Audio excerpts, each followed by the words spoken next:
तर आपल्याला सगळ्याला माहिती आहे सापळा पीक म्हणजे काय आहे की आपण जे काही मुख्य पीक आपल्या शेतामध्ये पेरतोय. आता आपण खरीपामध्ये कुठलं घेणार आहेत पीक आपल्याकडं? सोयाबीनच घेणार आहेत ना. आपल्याकडे कापूस नाही, आपण फक्त सोयाबीन घेतो. तर सोयाबीन मध्ये दोन प्रकारच्या प्रमुख आळ्या ज्या आहेत त्या आपल्याला त्या ठिकाणी येतात किंवा आपल्या पिकाचं नुकसान करतात. कुठल्या करतात?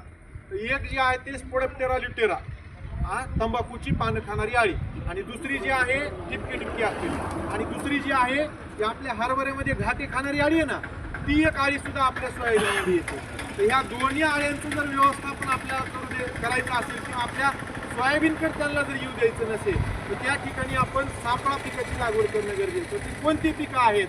तर सोयाबीनमध्ये आपण कडनं जर एरंड जर आपण लावली तर ही एरंडी लावल्या कारणानं जे आहे ते त्या ठिकाणी जे आहे ते तंबाखूची पानं खाणारी आळी जी आहे ते आपण त्या ठिकाणी कंट्रोल करू शकतो.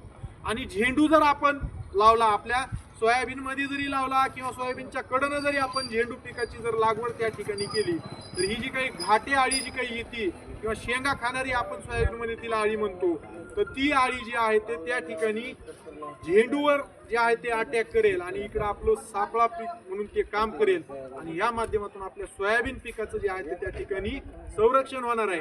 तर सर्व शेतकरी बांधवांना विनंती राहील की आपण जे काही यापुढे जे काही आता आपलं खरीपाचं सोयाबीन पेरणी करणार आहे तर त्या ठिकाणी जे आहे ते अशा पद्धतीनं ह्या दोन्ही सापळा पिकाची जी आहे ते आपण त्या ठिकाणी लागवड करावी.